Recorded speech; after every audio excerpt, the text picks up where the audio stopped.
Magandang gabi po, mga kabiki. Welcome po sa ating Barangay Kapre. Ako po muli, si Boy Kapre. At isa na naman pong kwento na mula sa tunay na pangyayari ang ating ibabahagi. Pakinggan natin.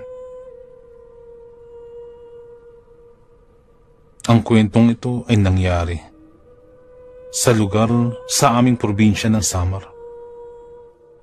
Doon ako ipinanganak. Pero nung nagkatrabaho ng aking tatay, sa Maynila na kami lumipat para sama-sama kaming pamilya.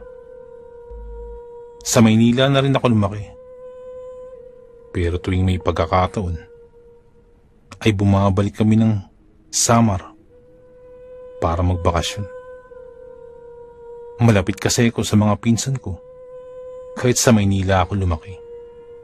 At meron din ako mga barkada dun.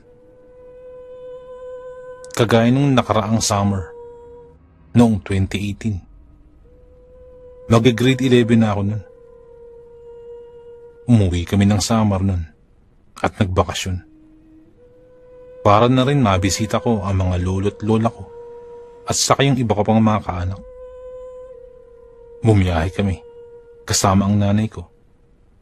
At pagdating sa probinsya, siyempre kamustahan. At dahil probinsya yun, mabilis kumalat ang balita na nakauwi na kami. Ilang saglit lang, nandyan na yung mga pinsan ko. Kung kaya't kwentuhan kami na umaatikabo. At syempre, hindi mawawala yung pagdala ko ng konting pasalubong para sa kanila. Kinabukasan, niyaya ako ng pinsan ko na manghuli ng palaka sa bukid. Nung mga maliliit pa kami, madalas namin ginagawa yun. Pero lagi kaming pinapagalitan ni Lola dahil dun. Dahil sa lugar namin, usap-usapan na may lumalabas na isang wakwak tuwing gabi. Lalo na daw dun banda sa bukid. Kung kaya't palagi kaming napapalo dati. Kaming magpipinsan. Pero sa tagal ko na nagpabalik-balik sa Samar, wala naman akong naranasan na kakaiba patungkol sa mga aswang o wakwak na yan. Kaya iniisip ko na panakot lang talaga sa amin yun. Lalo na para hindi kami lumabas ng gabi.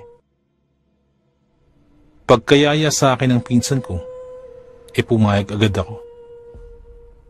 Sa isip-isip ko, hindi na kami pagkagalitan ni Lola nito dahil ang lalaki na namin. Bukod sa aming magpinsan, may kasama pa kaming dalawang kaibigan namin.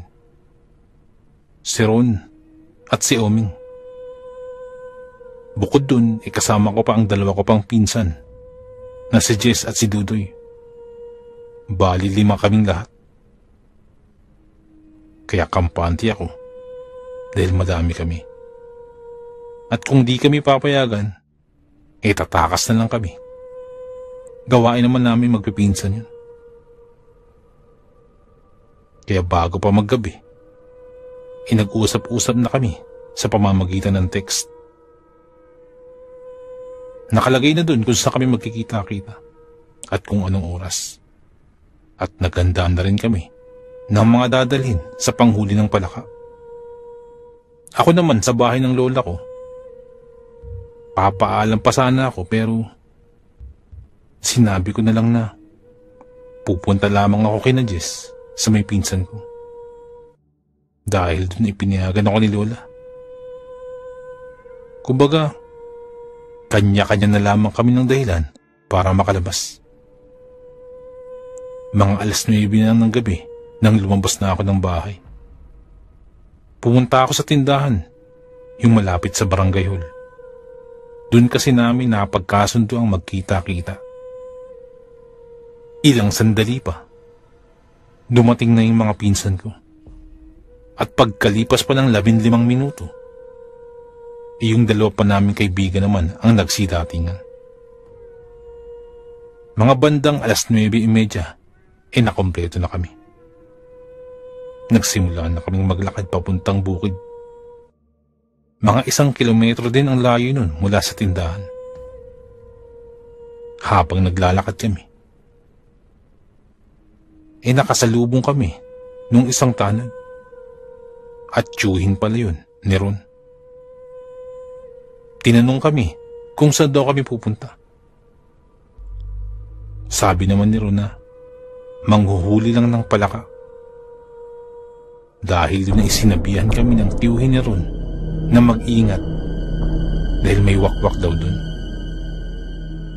Dahil hindi naman kami naniniwala doon, medyo nagtawanan pa kami. Pero di na lang namin pinahalata. Pagkalagpas ng tiyuhin ni Ron,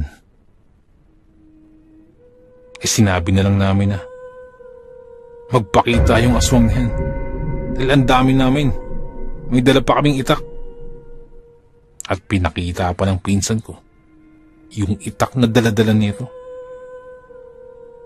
Nagpatuloy kami sa paglalakad. Bukod sa mga gamit na panghuli, ay may dala rin kaming kanya-kanyang cellphone.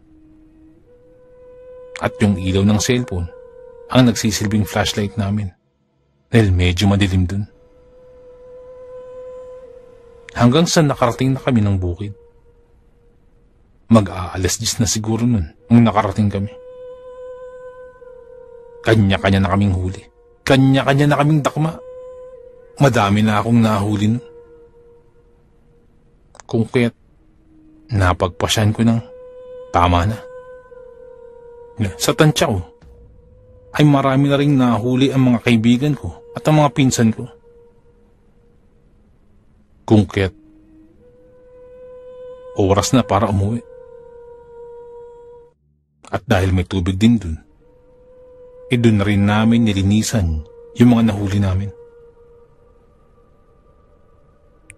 Habang nagsasagawa ng paglilinis, kapansin-pansin na biglang tumahimik ang kapaligiran. Kanina ay may mga naririnig pa kaming humuhuning mga insekto. Pero ngayon, parang nakabibiging katahimikan ang bumalot sa kapaligiran. Nung una yung pinsan ko lamang ang nakapansin. Sunod ay si Oming napansin din. Ako naman ay tuloy pa rin ako sa paglinis ng palaka. Maya-maya pa ay nakatayo na silang 4 at pinapakiramdaman ang paligid. Dahil doon ay natigilan na rin ako. Nakiramdam kaming lahat sa aming kapaligiran. Sobrang tahimik. Nakakakilabot na katahimikan. Nang mapansin namin na biglang may lumundag sa isang puno. Mula sa isang puno ay lumipat ito sa kabilang puno. At naulit na naman. Lumipat na naman yun sa kabilang puno na parang isang talon lang. Hindi ko mawari kung anong hayop ito. Pero napakabilis ng kilos. Parang isang unggoy kung magpalipat-lipat sa kabilang puno. Parang isang buwelohan lang ay nakatalon agad ito. Ngunit higit na mabilis ang kilos nito. Hindi ko makita kung ano itsura. Bagamat mabilis, kitang-kita ang pag-uga ng puno sa bawat paglipat niya. Kinabahan na ako ng mga sandaling yun. At malamang ganun din ang mga kasamaan ko ng mga oras na yun. Lahat kami nakikiramdam. Hinawakan ko lang mahigpit yung dala naming itak. Para kung ano man ang mangyari, may panlaban kami. Maya-maya pa, nakarinig kami ng parang kakaibang tunog na hindi ko mawari. Para itong isang ibon na hindi ko maintindihan. Subalit ang tunog na yun ay parang napakalayo na nagmumula. Parang ang layo ng tunog nito. Pakiwari ko'y parang palayo na. Dahil doon ay napatayo na ako.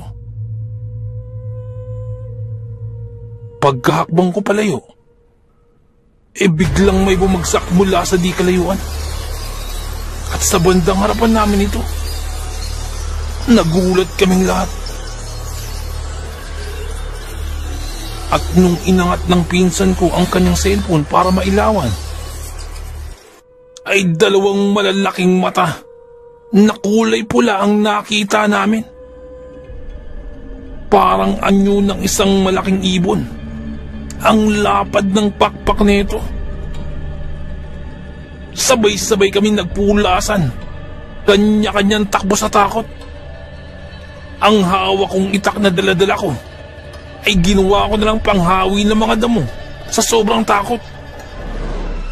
Ang tapang ko pa kanina, pero lahat yun ay naglaho nung makita ko ang kulay pulang mga mata na yun mula sa hindi mawaring nilalang. Takbuhan kaming 5. Parang takbong magnanakaw ang ginawa kong takbo. Kahit nakapa ako, ay wala akong nararamdamang sakit. Para akong tumatakbo sa hangin sa sobrang tuloy ng takbo ko. Naiwanan ko na yung mga huli naming palaka. Hindi ko na inintindi yun. Wala akong ibang nasa isip kung di makalayo sa lugar na yun. At nang makarating na kami sa simentadong kalsada, saka ko palang naalala yung iba ko pang pinsan. Babalikan ko pa sana. Kaya lang, baka nandun pa yung malaking ibon. Kung kaya't dumiretso ko sa tindahan. Tumakbo muli ako.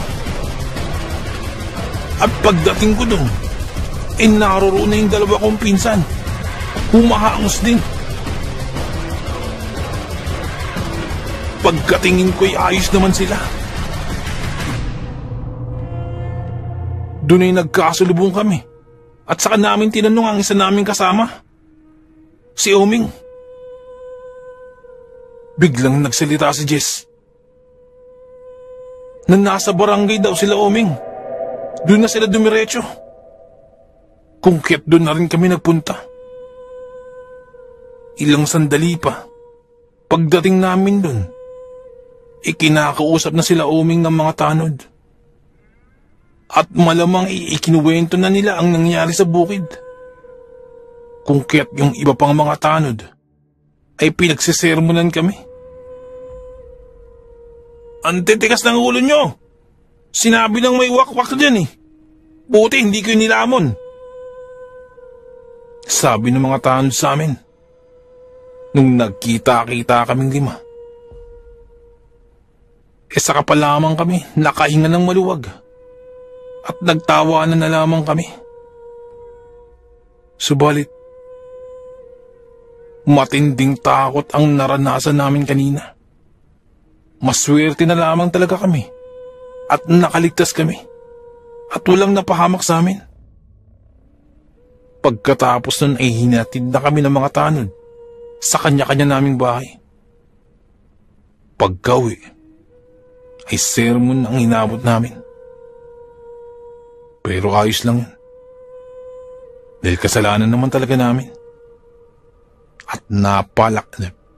At napakalaking leksyon yun para sa amin. Simula nun, hindi pa ako nakakablik ng hinabangan. Medyo nagka-trauma din siguro ako. Pero magpas hanggang ngayon, nagkakausap pa naman kami ng mga pinsan ko at ng mga kaibigan ko. Maayos naman sila. Siguro, pag medyo nawala na yung takot ko, babalik din ako sa probinsya namin.